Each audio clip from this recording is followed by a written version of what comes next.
Hello అండి. ఈ వీడియోలో మనం జ్ఞానేంద్రియాలకి సంబంధించి ఇంపార్టెంట్ టాపిక్ అయిన అండ్ లింక్డ్ టాపిక్ ఎస్జిటికి అండ్ ఎస్ఏకి రెండింటికి కూడా యూస్ఫుల్ అయ్యే టాపిక్ అండి. అండ్ ఈ టాపిక్ వచ్చేసి మనకి 4th, 5th and 6th, 9th క్లాసులలో మనకి ఈ టాపిక్ కంటిన్యూస్గా ఉంటుంది. ఈ వీడియోలో మనం జ్ఞానేంద్రియాల గురించి అండ్ అలాగే జ్ఞానేంద్రియాల చరిత్ర మనకి 9th క్లాస్లో ఉంటుంది, దాని గురించి అండ్ కన్ను గురించి నేర్చుకుందాము. అందరూ కూడా వీడియోను స్కిప్ చేయకుండా చూడండి, మీకు ఈజీగా అర్థమవుతుంది. అండ్ మొదటిసారిగా ఎవరైనా వీడియోను చూస్తున్నట్లయితే తప్పకుండా లైక్ అండ్ సబ్స్క్రైబ్ కూడా చేసుకోండి. స్టార్ట్ చేద్దాము. 5th క్లాస్లో మనకి పువ్వుల రంగులు కనులకు తెలుసు, కోయిల రాగం చెవులకు తెలుసు, అండ్ మల్లెల వాసన ముక్కుకు తెలుసు, మామిడి రుచులు నాలుకకు తెలుసు, అండ్ చల్లని వెచ్చని సంగతులన్నీ ఒంటిని కప్పే చర్మానికి తెలుసు అనేసి మనకి జ్ఞానేంద్రియాల మీద ఈ యొక్క గేయాన్ని ఇచ్చారు. అండ్ ఇక్కడ 5 రకాల జ్ఞానేంద్రియాలు బాహ్య ప్రపంచంతో మన చుట్టూ ఉన్న మార్పులను తెలుసుకోవడానికి సహాయపడతాయి. ఈ 5 రకాల జ్ఞానేంద్రియాల మొత్తాన్ని మానవ శరీరానికి కిటికీలుగా పనిచేస్తాయి అని అభివర్ణించారు. అయితే జ్ఞానేంద్రియాలు మానవ శరీరానికి ఏంటివి? కిటికీల వంటివి. జ్ఞానేంద్రియాలు జ్ఞానానికి ద్వారాలు. మనం ఈ జ్ఞానేంద్రియాల ద్వారా ప్రకృతిని చూస్తాం, వింటాం, ఆస్వాదిస్తాం. జ్ఞానేంద్రియాల గురించి జాగ్రత్తలు తీసుకుంటే ఆరోగ్యం బాగా ఉంటుంది, అదే మంచి జీవనానికి దారి తీస్తుంది అనేది టెక్స్ట్ బుక్లో ఉన్నాయండి. అండ్ 9th క్లాసులో వచ్చేసి జ్ఞానేంద్రియాల చరిత్ర గురించి ఇచ్చారు, చూద్దాము. 2300 సంవత్సరాల క్రితం గ్రీకు శాస్త్రవేత్తలు అయినటువంటి అరిస్టాటిల్, ప్లాటో వీరిద్దరూ కూడా ఇంద్రియ జ్ఞానంపై అధ్యయనం చేశారు. దేనిపైన? ఇంద్రియ జ్ఞానం పైన. ఇంద్రియ జ్ఞానం అంటే శరీరంలో ప్రతి అవయవానికి ఒక నిర్దిష్టమైన విధి అనేది ఉంటుంది, అండ్ జ్ఞానాన్ని కలిగించే లక్షణము కూడా ప్రతి ఒక్క అవయవానికి ఉంటుంది అని చెప్పేదే ఇంద్రియ జ్ఞానం. అంటే మన శరీరంలో ప్రతి ఒక్క అవయవానికి కూడా ఒక నిర్దిష్టమైన ఒక పని అనేది ఉంటుంది అని తెలియజేసేదే ఇంద్రియ జ్ఞానం అని అంటారు. ఇంద్రియ జ్ఞానాలలో మెయిన్గా చాలా ఉన్నాయి, బట్ మెయిన్గా తీసుకున్నది 5 జ్ఞానాలు ప్రధానమైనవి. మెయిన్గా స్పర్శ జ్ఞానాన్ని గ్రీకు శాస్త్రవేత్తలు పరిగణలోకి తీసుకున్నారు. 5 కూడా మెయిన్ స్పర్శ జ్ఞానమే అని చెప్పింది గ్రీకు శాస్త్రవేత్తలు. అయితే మనమేమంటాం? సర్వేంద్రియానం నయనం ప్రధానం అని అంటాము. కానీ గ్రీకు శాస్త్రవేత్తలు మెయిన్గా స్పర్శ అనేది ప్రధానమైనదిగా వారు చెప్పారు. అండ్ 1200 సంవత్సరంలో చర్చ్ బిషప్ అయినటువంటి ఆల్బర్టస్ మ్యాగ్నస్ అనే అతను స్పర్శ జ్ఞానానికి నాడుల యొక్క పాత్రను మొదటగా వివరించిన శాస్త్రవేత్త. ఈ స్పర్శ జ్ఞానానికి నాడుల యొక్క పాత్రను వివరించిన శాస్త్రవేత్త మొట్టమొదటగా ఆల్బర్టస్ మ్యాగ్నస్ అనే శాస్త్రవేత్త. నాడుల పాత్ర అంటే ఏంటి అంటే నాడీ సంకేతాల మార్గాలు, అంటే ఉద్దీపన వలనే మనం ప్రతిస్పందనలు చేస్తాము. సో ఈ ఉద్దీపన ప్రతిస్పందనల సహకార సంబంధాల బాంధవ్యాల వలన సమాచార సేకరణ ప్రతిస్పందనను స్పర్శ జ్ఞాన నాడుల యొక్క పాత్రను వివరించాడు. ఫర్ ఎగ్జాంపుల్, మనకి కాలుకి ముళ్ళు కుచ్చుకుంది అనుకోండి, కాలుకు ముళ్ళు కుచ్చుకుంది అనే సమాచారం మన మెదడుకి చేరుతుంది. సో ఈ మెదడుకు చేరే ప్రక్రియలో ఈ నాడుల యొక్క ప్రధాన పాత్ర ఉంటుంది అని వివరించిన శాస్త్రవేత్త ఆల్బర్టస్ మ్యాగ్నస్ అనే శాస్త్రవేత్త. సో ఉద్దీపన ప్రతిస్పందన మధ్య సమాచార సేకరణకు స్పర్శ జ్ఞాన నాడుల యొక్క పాత్రను వివరించారన్నమాట. 17వ శతాబ్దంలో జ్ఞానేంద్రియాలకు సంబంధించి శరీర ధర్మశాస్త్రం బాగా అధ్యయనం చేయబడింది. జ్ఞానేంద్రియాలకు సంబంధించి శరీర ధర్మశాస్త్రం బాగా అధ్యయనం చేయబడింది 17వ శతాబ్దంలో. అండ్ 1600 సంవత్సరంలో భూమి భ్రమణం పరిభ్రమణం గురించి ఖగోళ శాస్త్రవేత్త జోహెన్స్ కెప్లర్ అనే అతను ఖగోళ శాస్త్రజ్ఞుడు. భూమి తన చుట్టూ తాను తిరుగుతూ అండ్ సూర్యుని చుట్టూ కూడా తిరుగుతుందని ఈ ఖగోళ శాస్త్రవేత్త వర్ణించి అండ్ ఈయన ఖగోళ శాస్త్రాన్ని పరిశోధన చేస్తూ మొట్టమొదటగా కంటిని జ్ఞానేంద్రియంగా వివరించడానికి ప్రయత్నించిన శాస్త్రవేత్త ఈ జోహెన్స్ కెప్లర్ అనే శాస్త్రవేత్త. జ్ఞానేంద్రియాలు అందరికీ తెలుసు, కన్ను, చెవి, ముక్కు, నాలుక అండ్ చర్మం. ప్రతి జ్ఞానేంద్రియానికి కొన్ని గ్రాహక కణాలు అనేవి ఉంటాయి, రిసెప్టార్స్ అని అంటాము. సో ప్రతి జ్ఞానేంద్రియానికి గ్రాహక కణాలు అనేవి ఉంటాయి. కన్ను యొక్క గ్రాహకాలను కాంతి గ్రాహకాలు అని అంటాము. చెవి యొక్క గ్రాహకాలను శబ్ద గ్రాహకాలు అని అంటాము. ముక్కు ఘ్రాణ గ్రాహకాలు అని అంటాము. నాలుక జిహ్వా గ్రాహకాలు అని అంటాము. అండ్ చర్మం స్పర్శ గ్రాహకాలు అని అంటాము. అయితే ఇక్కడ ముక్కు, నాలుక అనేవి రసాయన పదార్థాల స్వభావం ఆధారంగా పనిచేస్తాయి కాబట్టి రసాయన గ్రాహకాలు అని అంటాము. గ్రాహకాలు అన్నీ కూడా జ్ఞానేంద్రియాలలో ఉండి సమాచారాన్ని తీసుకొని మెదడుకు చేరవేస్తాయి. ఈ మెదడు నుండి వచ్చే సమాచారమే ప్రతిస్పందన. సో ముందుగా మనం కన్ను గురించి ఈ వీడియోలో తెలుసుకుందాము. కంటి అధ్యయనాన్ని ఆప్థమాలజీ అని అంటారు. వైద్యుణ్ణి ఆప్థమాలజిస్ట్ అని అంటారు.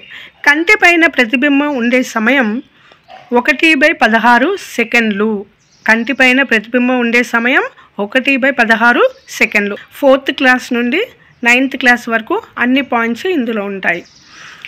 కంటిపైన ప్రతిబింబం ఎంత సమయం ఉంటుంది? 1/16 సెకండ్లు. కంటి యొక్క కదలికలో 6 కండరాలు అనేవి ఉంటాయి. 6 గంటలు నిద్ర అనేది మన కంటికి అవసరం.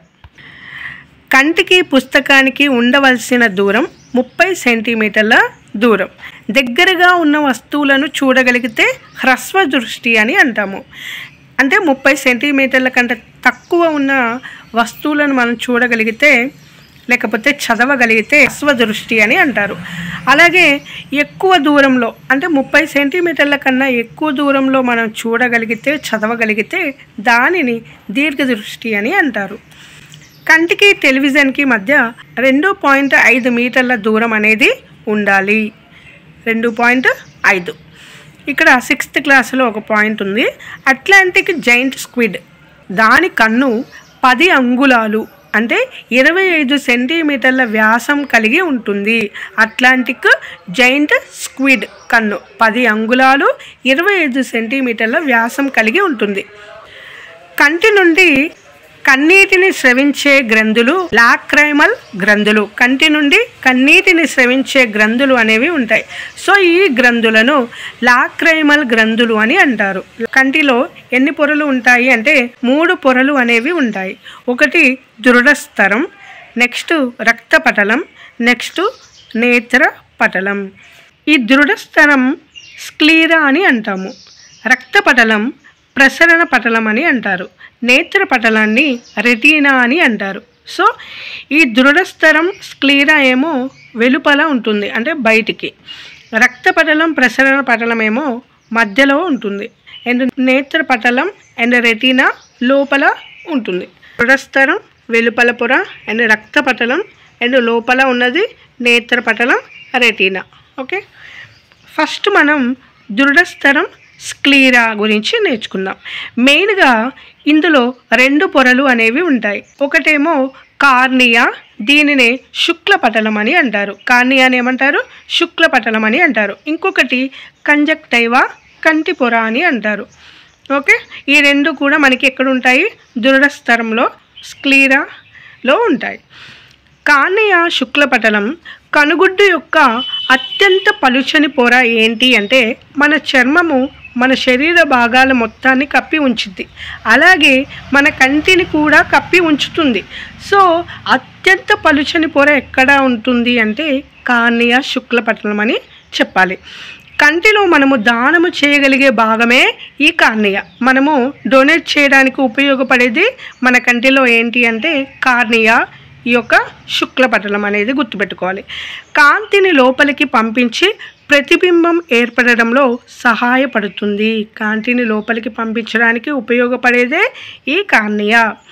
సో ఇది పలుచగా ఉంటుంది కాబట్టి దీనిని కాపాడడానికి, దీనిని ప్రొటెక్ట్ చేయడం కోసం ఈ కంజక్టైవా కంటి పొర అనేది ఉంటుంది. ఓకేనా. పైన ఉండే బయట భాగాన్ని దృఢస్థరం అని అంటామని చెప్పుకున్నాం కదా. సో ఇక్కడ 2 భాగాలు అనేవి ఈ దృఢస్థరంలో ఉంటాయి. ఒకటి ఏం చెప్పుకున్నాము, కంటి పొర, దీన్నే ఏమంటారు, కంజక్టైవా అని అంటారు. అండ్ ఇంకొకటి కార్నియా, దీన్నే శుక్లపటలం అని అంటారు. ఈ కార్నియా శుక్లపటలం అనేది చాలా పలుచని పొర, అత్యంత పలుచని పొర. ఇది దానము చేయడానికి వీలయ్యే పొర ఈ కార్నియా పొర. అండ్ దీనిని కాపాడడానికి, దీనిని ప్రొటెక్ట్ చేయడానికి ఉండేదే ఈ కంటి పొర. క్లియర్. ఇప్పుడు ఈ దృఢస్థరం గురించి చెప్పుకున్నాం కదా. నెక్స్ట్ మధ్యలో ఉండేది రక్తపటలం, దీని గురించి చెప్పుకుందాం. రక్తపటలం, దీనినే ప్రసరణ పటలం అని అంటారు. మెలనిన్ అనే వర్ణక పదార్థం ఉండడం ద్వారా నలుపు, బ్లూ, పసుపు రంగుల్లో అండ్ గోల్డెన్ కలర్, పిల్లి కళ్ళు అంటారు కదా, సో అలాగా ఉంటుంది. అంటే మెలనిన్ యొక్క వర్ణక పదార్థం ఒకవేళ ఎక్కువగా ఉందనుకోండి నలుపు రంగులోకి, తగ్గిందనుకోండి బ్లూయిష్ కలర్లోకి, బ్లూయిష్ బ్లాక్లోకి, అండ్ ఇంకా తగ్గిందనుకోండి గోల్డెన్ కలర్, పిల్లి కళ్ళు అని అంటాం కదా. మెలనిన్ యొక్క స్థాయిని బట్టి మన కన్ను అనేది ఈ విధంగా ఉంటుంది. మెలనిన్ స్థాయిని బట్టి మొత్తం అంతా విస్తరించి ఉంటుంది, మన కనుగుడ్డు మొత్తం కూడా విస్తరించి ఉంటుంది. బట్ ఒక భాగంలో మాత్రమే తక్కువగా ఉంటుంది, అదే ప్యూపిల్ తారక. కనుగుడ్డు మధ్యలో ఉండే రంధ్రాన్ని మనం ప్యూపిల్ తారక అని అంటారు. ఈ ప్యూపిల్ తారకను ప్రత్యేకమైన ఒక కండర నిర్మాణం ఉంటుంది, దీనినే కంటిపాప లేదా ఐరిస్ అని అంటారు. ఐరిస్ ఏ ఇద్దరి మధ్య కూడా ఒకేలాగా ఉండదు. సో అందుకని చెప్పేసి ఐరిస్ని ఫోటో తీసుకుంటారు గుర్తింపు కోసం. సో ఆ కెమెరాను కనిపెట్టింది ఎవరు అంటే మిమీ జాయ్ అనే అతను. ఎవరు? మిమీ జాయ్. విజువలీ హ్యాండిక్యాప్డ్, వీరిని మనం దివ్యాంగులు అని అంటాం కదా. సో వారు ఉపయోగించే లిపిని బ్రెయిలీ లిపి అని అంటారు. రక్తపటలంలో అనేక రక్తనాళాలు ఉంటాయి. ఈ మధ్య పొర అయిన రక్తపటలంలో ఏముంటాయంటే రక్తనాళాలు అనేవి ఉంటాయి. ఈ రక్తనాళాలు కనుగుడ్డు కండరాలకు కావలసినటువంటి ఆక్సిజన్ను, కార్బన్ డైఆక్సైడ్తో కూడిన రక్తాన్ని సేకరించేటటువంటి ప్రత్యేక పనిని చేస్తాయి. రక్తనాళాలు కనుగుడ్డు కండరాలకు కావలసినటువంటి ఆక్సిజన్ను, కార్బన్ డైఆక్సైడ్తో కూడిన రక్తాన్ని సేకరించేటటువంటి ప్రత్యేక పనిని చేస్తాయి. మధ్య భాగంలో ప్రత్యేకమైన కటకం అనేది ఉంటుంది. కన్ను యొక్క మధ్య భాగంలో ప్రత్యేకమైన కటకం అనేది ఉంటుంది. దీనిని ద్వికుంభాకార కటకం అని అంటారు. ఈ ద్వికుంభాకార కటకం ప్రత్యేకమైన కండరాలతో నిర్మితమై ఉంటుంది. ఈ కండరాలను శైలికామయ కండరాలు అని అంటారు. ఈ కండరాల వలన స్పష్టంగా చూడడానికి కంటికి సహాయపడుతుంది. ఈ ద్వికుంభాకార కటకం అనేది స్పష్టంగా ఉండే కటకం. దీనిపైన ఒక చిన్న గీత కూడా పడకుండా ఉంటుందన్నమాట. ఒక్కొక్కసారి ఈ కటకం యొక్క చుట్టూ ఉన్న పొరలు మందంగా తయారై దానిని మూసివేస్తాయి. అప్పుడు కంటి చూపు అనేది తగ్గుతుంది. సో దీనినే క్యాటరాక్ట్ అని అంటారు. దీనినే కంటి శుక్లాలు అని అంటారు. కంటి యొక్క రంధ్రాన్ని మనం ప్యూపిల్, దీనినే తారక అని అంటాము. దీనిని అడ్జస్ట్ చేసేది ఏంటంటే ఐరిస్. ఈ ఐరిస్ అనేది ఏంటంటే తారకను, ప్యూపిల్ని అడ్జస్ట్మెంట్ చేస్తుందన్నమాట. ఇప్పుడు ఫర్ ఎగ్జాంపుల్ ఎండ ఎక్కువగా ఉందనుకో, దానిని మనం చూడలేము కనుక కంటి యొక్క ఆ ఐరంధ్రం అనేది సైజు తగ్గిస్తుంది. అండ్ ఒకవేళ నీడలో ఉన్నామనుకోండి, చీకట్లో ఉన్నామనుకోండి, అప్పుడు కంటి యొక్క సైజుని ఇంక్రీజ్ చేస్తుందన్నమాట. సో ఈ ఐరిస్ అనేది ఏ ఇద్దరి మధ్య కూడా ఒకేలాగా ఉండదు. మన యొక్క గుర్తింపు కార్డులో తీసుకునేదే ఈ ఐరిస్. ఓకేనా. అండ్ మనం ఇప్పుడు ఒకటి చెప్పుకున్నాం కదా, ద్వికుంభాకార కటకం అనేది కంటి యొక్క మధ్య భాగంలో ఉంటుంది అనేసి. దీనిని మనం ద్వికుంభాకార కటకం అని అంటారు. సో దీని మీద ఎలాంటి గీత కూడా పడకుండా ఉంటుంది. ఒకవేళ కొన్ని పొరలు కలిసి దీనిని మూసివేసినప్పుడు మన కంటి యొక్క స్పష్టత తగ్గుతుంది. సో దానిని క్యాటరాక్ట్, కంటి శుక్లాలు అని అంటారు. ఈ ద్వికుంభాకార కటకము కంటి భాగాన్ని 2 భాగాలుగా చేస్తుంది. సో దీనికి ముందు ఉండే ఒక భాగం, దీనికి వెనుక ఉండే ఒక భాగం అన్నమాట. ఈ ద్వికుంభాకార కటకానికి ముందు ఉన్న భాగాన్ని నేత్రోదక కక్ష అని అంటారు.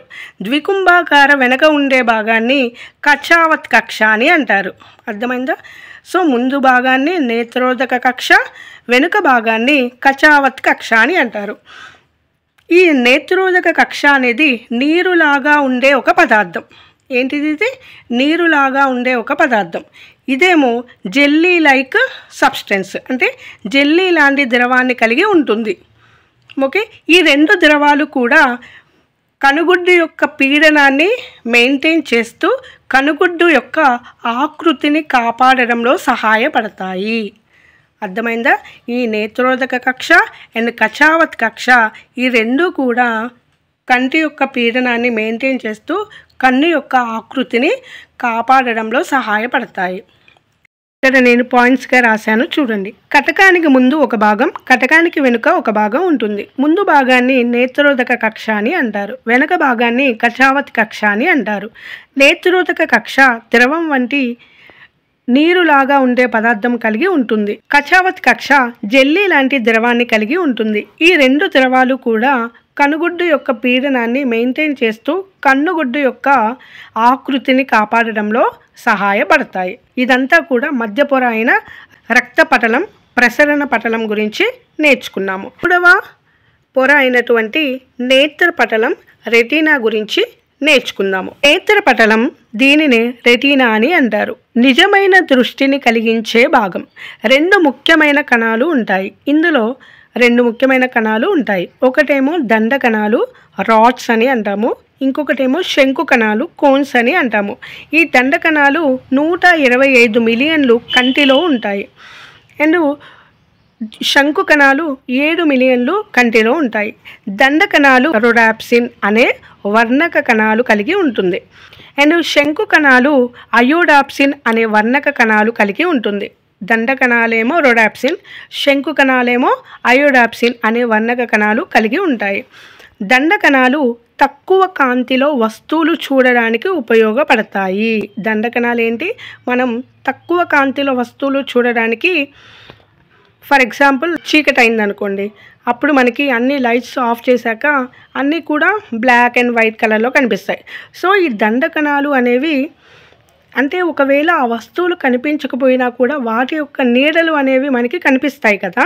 సో అలా అన్నమాట. తక్కువ కాంతిలోని వస్తువులు చూడడానికి దండ కణాలు ఉపయోగపడతాయి.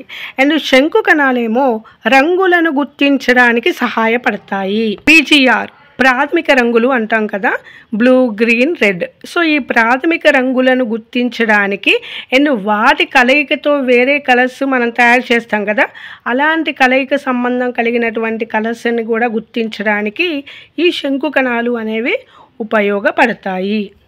సో ఈ దండ కణాలు 125 మిలియన్లు ఉంటాయి. శంకు కణాలు 7 మిలియన్లు ఉంటాయి. అండ్ దండ కణాలు రొడాప్సిన్ అనే వర్ణక కణాలు కలిగి ఉంటాయి. శంకు కణాలు అయోడాప్సిన్ అనే వర్ణక కణాలు కలిగి ఉంటాయి. ఏ వ్యక్తిలో అయితే వర్ణాన్ని గుర్తించడానికి శంకు కణాలు పనిచేయవో ఆ వ్యక్తిలో జన్యుపరంగా సఫర్ అయ్యేది ఏంటి ఆ వ్యాధి అంటే వర్ణాంధత్వం అని అంటారు. వర్ణాంధత్వం అంటే రంగులను గుర్తించలేకపోవడం. శంకు కణాలు ఏమని చెప్పుకున్నాము? రంగులను గుర్తించగలగడానికి ఉపయోగపడేది అని చెప్పుకున్నాం. సో శంకు కణాలు లేనటువంటి కారణంగా ఆ మనిషిలో వర్ణాంధత్వం అనేది వస్తుంది, వ్యాధి.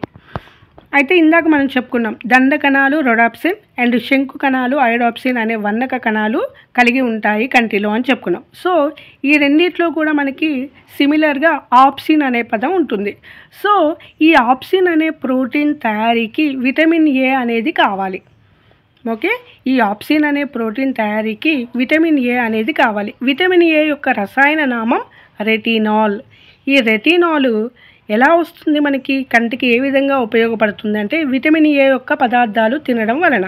క్యారెట్, బొప్పాయి, పాలకూర, బచ్చల కూర వీటన్నిటిలో కూడా మనకి విటమిన్ ఏ అనేది ఉంటుంది. సో వీటి కారణంగా మన కంటి యొక్క స్పష్టత క్లియర్గా ఉంటుంది. ప్రతి 15 దండ కణాలకు ఒక శంకు కణం అనేది ఉంటుంది. సో ప్రతి 15కి ఒక శంకు కణం అనేది ఉంటుంది. వీటి యొక్క రేషియో 15:1.